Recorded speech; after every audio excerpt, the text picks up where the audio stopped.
네, 우리 말씀 함께 보겠습니다. 마태복음 18장 21절부터 35절까지 말씀. 네, 마태복음 18장 21절 35절까지 말씀 함께 교독하도록 하겠습니다. 마태복음 18장 21절에 35절까지 말씀.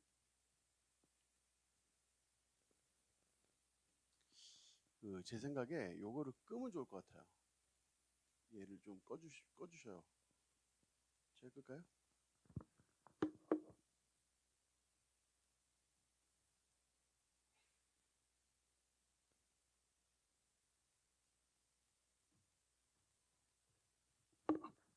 네, 자 마태복음 18장 21절 35절까지 말씀.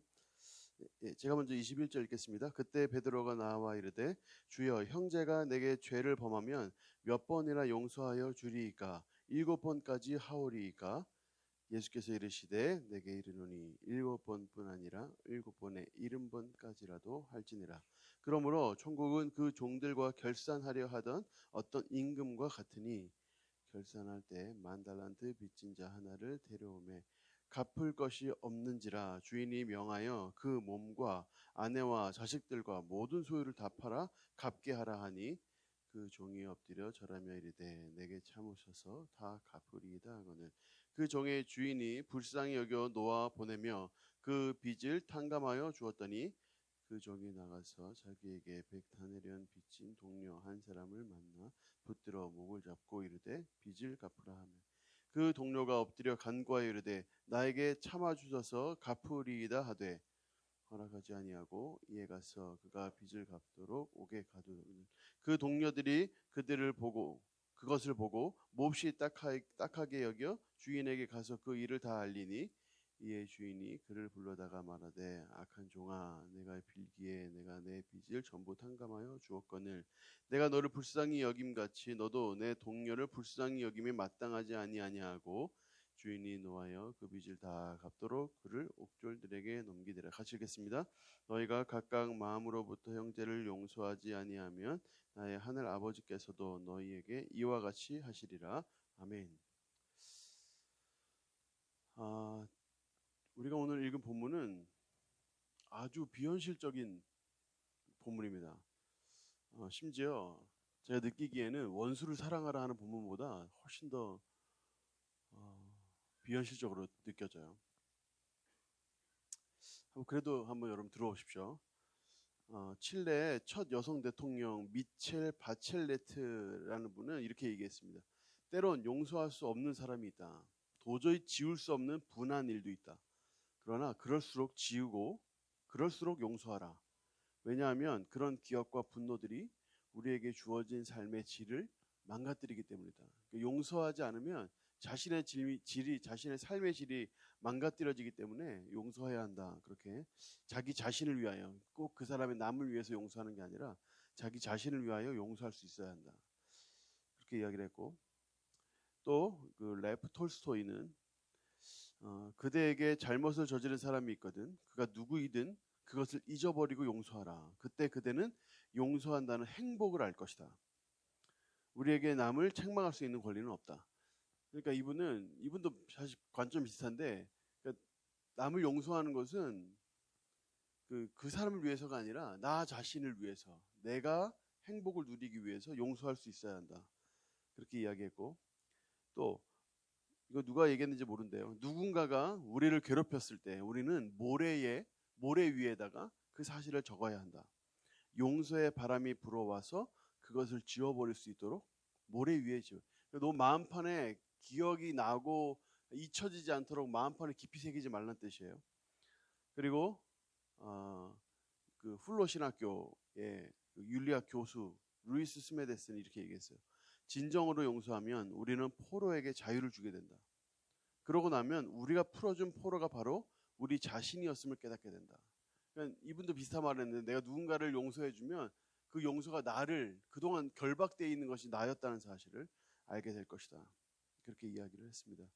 그러니까 용서하지 않고 분노하고 있고 계속 그 아픔을 계속 마음에 지우고 있으면 그것이 나를 힘들게 한다는 거예요. 내 건강을 해친다는 거예요. 내 삶의 질을 망가뜨린다는 거예요. 그래서 남을 위하여가 아니라 나 자신을 위해서 용서할 수 있어야 한다. 이것은 남을 위한 행동이 아니라 나를 위해서 할 수 있는 가장 이기적인 행동이다.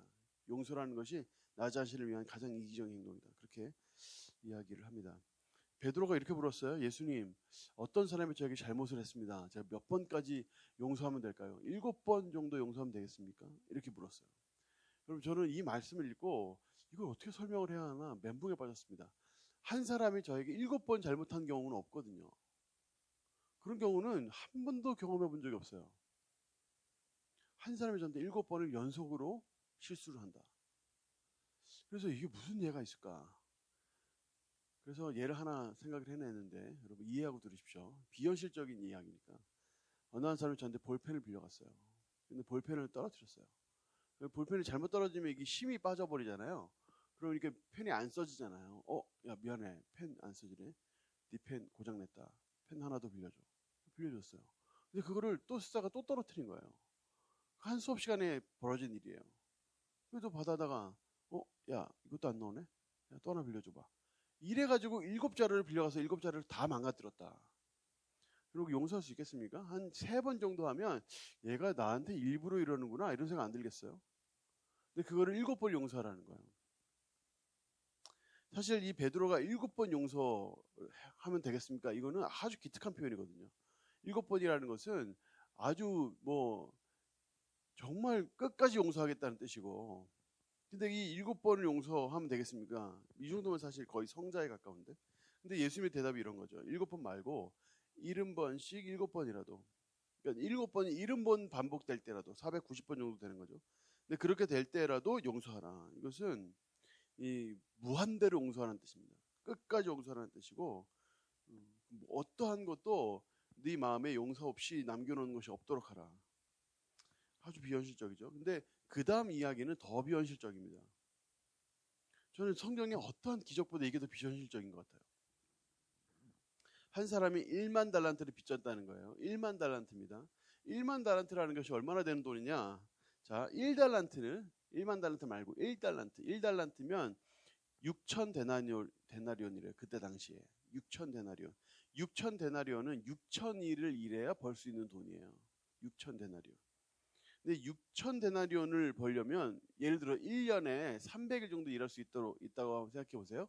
그래서 1년에 300일 일할 수 있다는 뜻은 일단 주 6일 근무를 하고 주일만 쉬는 거예요. 주 6일 근무를 하고 그리고 휴일 몇 번을 쉬었는 정도 수준이에요. 그러면 300일을 일하게 되거든요. 1년에 300일을 일한다고 봤을 때 그렇게 20년을 꼬박 일하면 1달란트를 법니다. 20년입니다. 20년을 꼬박 그렇게 일하면 여러분 1만 시간의 법칙 이런 말 알죠? 그래서 이 사람은 이 분야의 전문가가 2번 될 수 있는 시간이에요. 근데 그 정도 되는 시간을 보내야 1달란트를 벌 수 있어요. 그러면 1만 달란트를 얼마나 일해야 벌 수 있냐? 이런 사람이 20만 년 일해야 합니다. 20만 년. 말이 안 되는 거죠. 이때 당시에 유대 전체 지방의 예산이 600달란트였다고 해요. 600달란트. 그러니까 1만 달란트에 비하면 매우 작은 금액이죠. 그러니까 한 나라, 한 도시국가 정도로 운행할 수 있는 그 금액에 몇십 배나 되는 돈을 지금 빚졌다는 거예요. 이게 말이 안 되잖아요. 그런데 1만 달란트 빚졌다는 뜻은 또 다른 말로 나는 빚졌지만 그 상대방은 못 돼요. 그 상대방은 손해본 거예요. 1만 달란트를. 빌려준 사람과 받은 사람은 완전히 느낌이 다릅니다. 돈 빌려 받을 때 다르고 줄 때 다르다고 하잖아요. 마음이. 예전에 아주 친했던 집사님인데 제가 청년 시절에 제가 항상 좀 교회하고 좀 멀어진 곳에 살았으니까 집에 데려다 주시기도 하고 속 깊은 얘기 많이 하고 하는 그런 집사님인데 그 집사님이 정말 청년들을 사랑했어요. 그래서 이 청년들을 집에 데려다 주는 건 물론이고 밥도 자주 사주시고 필요하면 돈도 빌려주셨단 말이에요. 그런데 저희 3명이 이렇게 있다가 청년 한 분하고, 그러니까 저보다 훨씬 선배죠. 청년 한 분하고 저하고 집사님하고 같이 셋이 있다가 이 청년 한 분이 이제 귀가를 했는지 갔는지 가고 저는 이제 집사님이랑 같이 이렇게 오는데 집사님이 정말 뭐랄까요? 순수한 마음이랄까? 이런 마음으로 이런 얘기를 저한테 하는 거예요. 준현아, 아까 걔가 나한테 10만 원을 빌려갔다. 그런데 아마 잊어먹은 것 같다. 이렇게 이야기를 하는 거예요. 그래서 저 그 얘기를 듣고 아 그래요? 달라고 하시죠. 그런데 아니야 받을 건 아닌데 그러면서 딱 하시는 말씀이 그런데 빌려받아서 돈을 가져간 사람은 잊어먹어도 빌려준 사람은 잊지 못한다. 이게 무슨 말인지 알겠어요, 여러분? 그러니까 그분도 그 좋은 마음으로 빌려줬고 당연히 받을 마음이 없어요. 그런데 잘 잊혀지진 않는 거예요. 그러니까 일반 달란트를 빌려준 사람은 정말 이게 정말 말 그대로 정말 맞는 말이라면 1만 달란트면 1만 달란트 빚졌다는 거 아니에요. 엄청난 돈을 빚진 건데 어떻게 잊을 수 있겠어요? 그런데 지금 그 사람이 돈을 갚아야 되는 그날이 됐는데 갚을 것이 없는 거예요. 그래서 주인이 이렇게 얘기하는 거예요. 네 몸과 네 아내와 네 자식들과 네 소유 다 팔아서 갚아라. 당연하죠. 일반 달란트 손해를 봤는데. 그런데 이 사람이 뭐라고 합니까? 네, 그렇게 하겠습니다. 조금만 참아주시면 제가 갚겠습니다. 이렇게 이야기를 하는 거예요.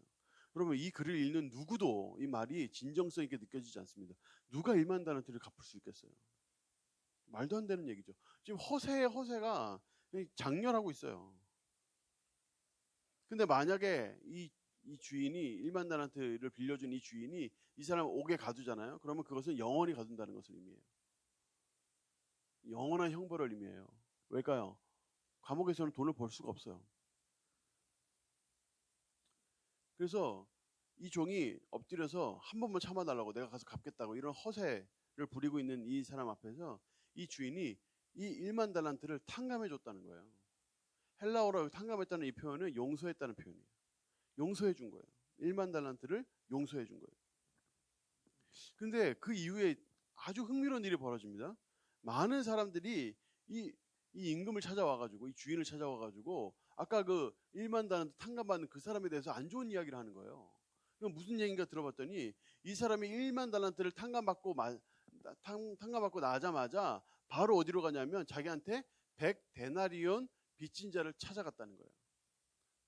우리가 한글 그 성경에는 뭐 정확하게 그런 뉘앙스가 안 나타나는데 헬라어 원문에는 정확하게 그 뉘앙스가 있어요. 일부러 찾아갔어요. 100데나리온 빚진 자를 자기에게 일부러 찾아갔어요. 일부러 찾아가서 갚으라. 그러니까 그 사람이 뭐라고 합니까? 동료라고 했거든요. 동료는 같은 계급이 같거나 같은 급의 사람인데 그 사람이 엎드려서 간구하면 나에게 참아주셔서 갚으리이다. 나에게 참아주셔서 갚으리이다. 그렇게 용서를 구하면서 곧 갚겠다고 했어요. 100데나리온은 오히려 훨씬 더 현실적이죠. 한 1년 열심히 일하면 벌 수도 있어요. 아주 사실 100데나리온은 상당히 현실적인데도 용서해주지 않고 감옥에 가뒀다는 거예요.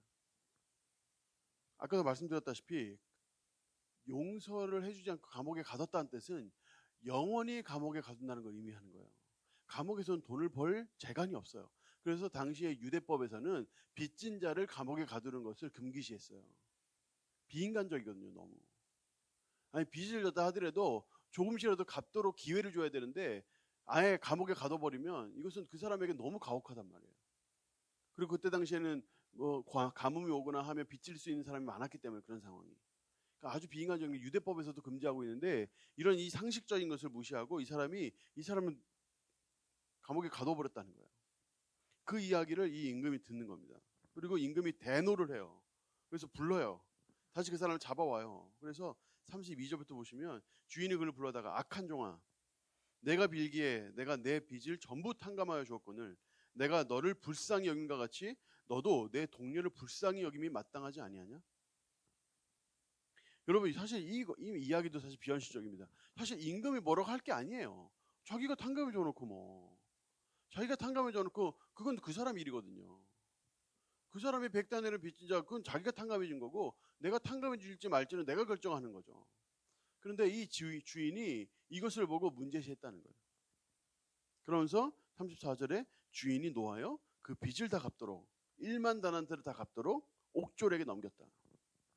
여기서 이 옥졸이라는 말은 단순히 감옥을 지키는 사람이 아니라 형을 집행하는 사람을 의미해요. 형을 집행하는 사람.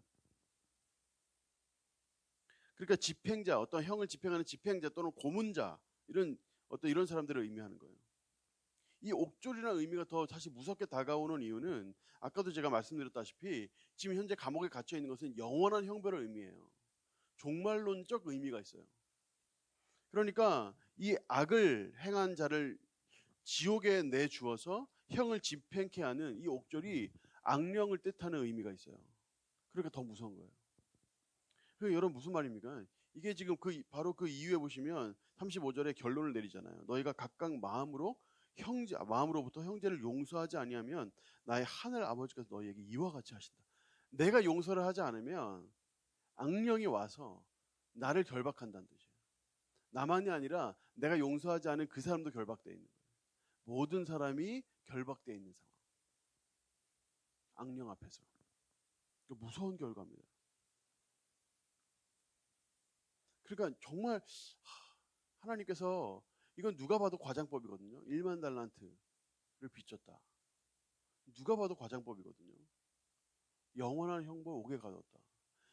이런 것들을 읽어보면 용서를 뭐 70번씩 7번이라 이런 것들을 보면 다 비현실적이거든요. 근데 아주 비현실적이고 아주 심한 과정법을 쓰면서도 주님께서 경고에 경고를 하시는 거예요. 너무나 심각한 경고. 너희가 각각 마음으로부터 형제를 용서하지 않으면 나의 하늘 아버지께서 너희에게 이와 같이 하신다. 그럼 이 본문의 의도는 아주 명백합니다. 용서하라는 거예요. 풀어주라는 거예요. 그렇게 하지 않으면 상대방뿐만 아니라 나까지도 옥졸에게 갇혀서 감옥에 갇히게 된다는 거예요. 사탄에게 매이게 된다는 거예요. 그래서 그런지 예수님께서는 주기도문을 우리에게 말씀해 주실 때 이 문구가 들어가 있습니다. 우리가 죄 지은 자를 사하여 준 것 같이 우리가 나에게 죄를 지은 자들을 내가 용서해 준 것 같이 내 죄를 용서하여 주옵소서.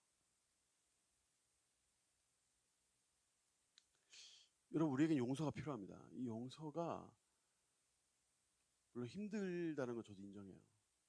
근데 이 용서를 하지 않으면 나와 또 여러분의 가정과 또 여러분의 주변이 다 망가질 수도 있습니다.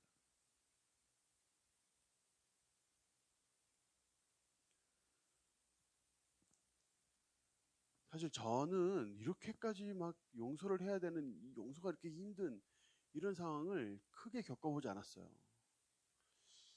아 진짜 용서하기 힘들다 이런 경우는 사실 저한테 많지는 않았어요. 그래서 딱히 이야기할 게 없어요. 근데 제가 간접적으로 본 건 있어요.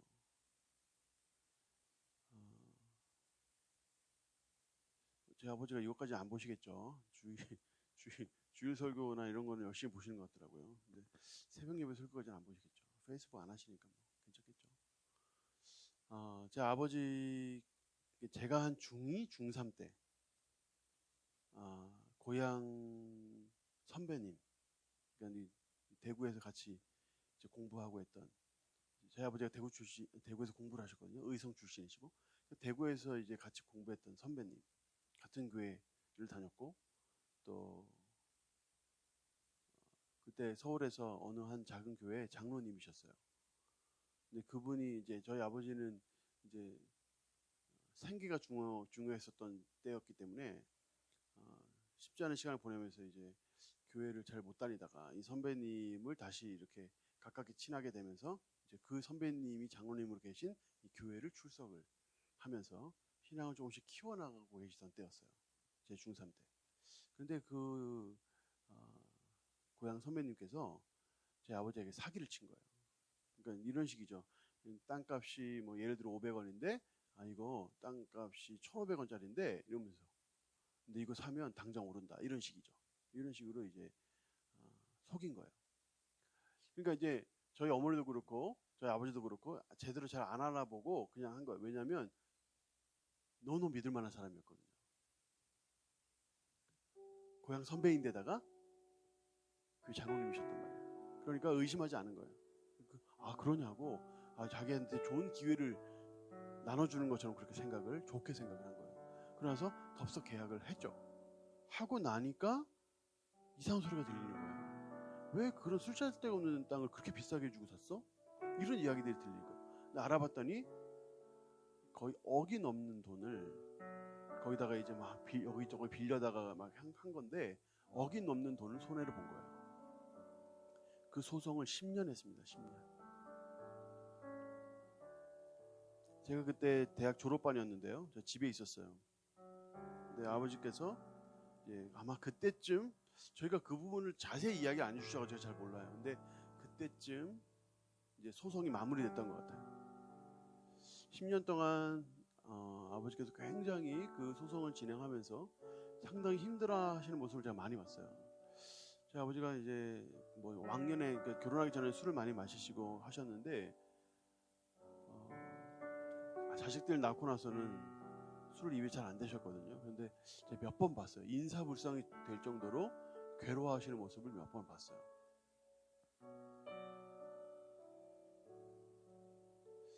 그러고 나서 제가 집에 있는데 아버지가 아마 제가 집에 있는지 모르셨던 것 같아요. 그분에게 전화를 하신 거예요. 그래서 처음에는 좋게 시작하셨어요. 뭐 재판이 잘 마무리됐네요. 고생했습니다. 뭐 이런 식으로. 상대방이 뭐라고 했겠죠. 그러니까 아버지가 그런데 그딴 식으로 살지 말라고 그렇게 이야기를 하시는데 그 뒤에 말들을 제가 잊기 힘들어요. 왜냐하면 제가 한 번도 아버지 입에서 들어보지 못했던 욕들이 거기에 들어있었거든요. 분노와 진노, 억울함과 속상함이 묻어있는 엄청난 욕들이 제 아버지 입에서 나오는 걸 제가 봤어요.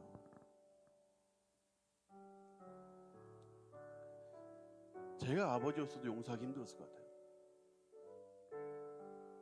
그러면서 한 2년 정도 흘렀는데 제가 그때 이제 신대원을 간다고 하고 그러니까 아버지께서 그게 저한테 참 아픔이 됐던 게 뭐냐면 이제 장로님이신데 그렇게 이제 사기를 말하자면 치신 거니까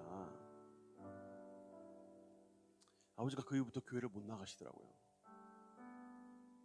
그러니까 마음에 큰 상처가 되는 게 그런 쪽으로 이제 불똥이 대체로 튀더군요. 그래서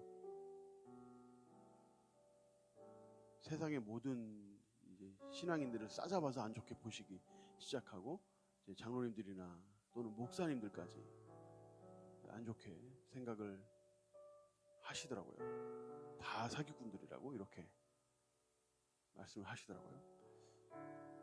근데 제가 신학교를 간다고 했으니까 제가 그때 그 대학교 졸업할 때쯤 해서 제가 신학교 간다고 했거든요. 그러니까 아버지가 가지 않기를 바라셨어요, 저한테. 근데 저는 주님의 부르심이 있어서 가는데 제가 신대를 한번 떨어졌거든요.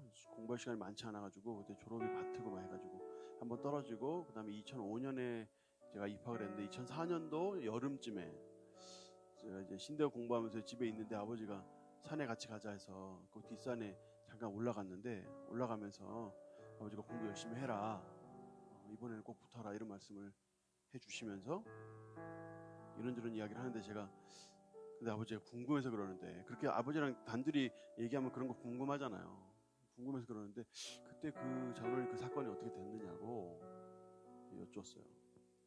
아버지가 이렇게 얘기하시더라고요. 사람이 다 그럴 때가 있다고. 사람이 다 그렇게 힘들 때가 있고 다 있다고. 이젠 다 잊었다. 다 용서했다. 이렇게 얘기를 하시더라고요. 이게 쉬운 일이 아닙니다. 저는 제 아버지가 10년 동안 힘들어하는 거 봤어요. 그리고 아마 지금도 아마 그것 때문에 아마 때때로 마음 힘들어하실지도 몰라요. 그 자세한 이야기는 전체 안 하시니까. 근데 참 이것이 이 용서라는 것이 절대 쉬운 일이 아닙니다. 오랜 시간이 걸릴 수도 있어요. 근데 여러분 우리가 꼭 기억해야 될 것이 있습니다. 우리가 1만단한테 빚졌다는 사실을 기억하는 거예요. 내가 용서받은 죄인이었다는 것을 기억하는 겁니다. 그래서 인정하는 거예요. 내가 누군가에게 말 한마디로 상처를 주었다면 나는 하나님의 형상에게 상처를 준 것입니다. 하나님의 형상에게 상처를 줬다는 뜻은 곧 하나님께 죄를 지었다는 뜻이에요. 그 죄도 적지 않습니다. 내가 물론 개인적으로 짓는 죄도 하나님께 죄를 짓는 거예요. 또 하나님 주신 자원, 태양이라든가 비라든가 공기라든가 이건 하나님께서 우리에게 무한대로 주신 자원이거든요. 근데 이 자원을 우리가 남용하고 오용했다면 하나님께서 우리에게 주신 시간을 내 마음대로 사용하거나 또는 그 시간을 오용했다면 남용했다면 그것은 하나님께 죄를 짓는 것입니다. 이런 식으로 만약에 주님께 빚졌다고 만약에 결산을 한다면 여러분 1만 달란트 뿐이겠어요? 우리는 주님께 정말 큰 죄를 지었어요. 근데 주님이 우리의 죄를 단번에 용서해 주셨단 말이죠. 우리가 나 자신을 위하여, 내 이후의 내 삶의 질을 위하여, 내 마음을 위하여, 내 인생을 위하여 용서하기 위해서는 내가 하나님께 큰 사랑을 받았구나, 하나님으로부터 내가 큰 은혜를 받았구나 하는 것을 더 깊이 체험하고 경험하고 인정하고 기억하며 감사하는 길이에요. 내가 그 하나님의 사랑을 더 기억하고 감사할 때 비로소 용서가 가능해집니다. 바로 그렇게 되면, 내가 용서하게 되면 상대방을 결박에서 풀고 나 또한 결박에서 풀리는 기적과 같은 일들이 영적으로의 삶에 일어나기 시작을 하는 거예요. 그런 믿음의 삶으로 한 걸음 한 걸음, 어떤 분들에게는 쉽지 않을지 모르겠어요. 어떤 분들에게는 불가능하다고 여길지 모르겠습니다. 당장 그렇게 하라는 것이 아니라 하나님 앞에 나 자신을 돌아보며 내가 얼마나 큰 은혜를 받았나 더 깊이 체험하고 생각하고 묵상하면서 한 걸음 한 걸음씩 나아갈 수 있게 되기를, 또 우리에게 어떤 일이 벌어질지 모르지만 또 그와 같은 일이 벌어졌을 때 이 말씀이 우리 마음속에 기적적으로 생각나기를 간절히 축원하고 또 축복합니다. 우리 같이 한번 기도하겠습니다. 하나님의 사랑을 더 깊이 체험하게 하여 주시옵소서. 주님의 마음을 더 알게 하여 주시옵소서. 내가 얼마나 큰 사랑을 받았는지, 내가 얼마나 큰 은혜를 얻었는지, 내가 얼마나 많은 죄를 탕감받았는지를 더 깊이 깨닫게 하여 주시옵소서. 그래서 더 용서하는 삶으로, 품어내는 삶으로, 사랑하는 삶으로 나아가게 하여 주시옵소서. 우리 같이 한번 기도하겠습니다. 은혜로우신 하나님 아버지, 감사합니다. 주님께서 우리에게 큰 사랑을 주셨는데 우리가 그 사랑을 때로는 잊고 살고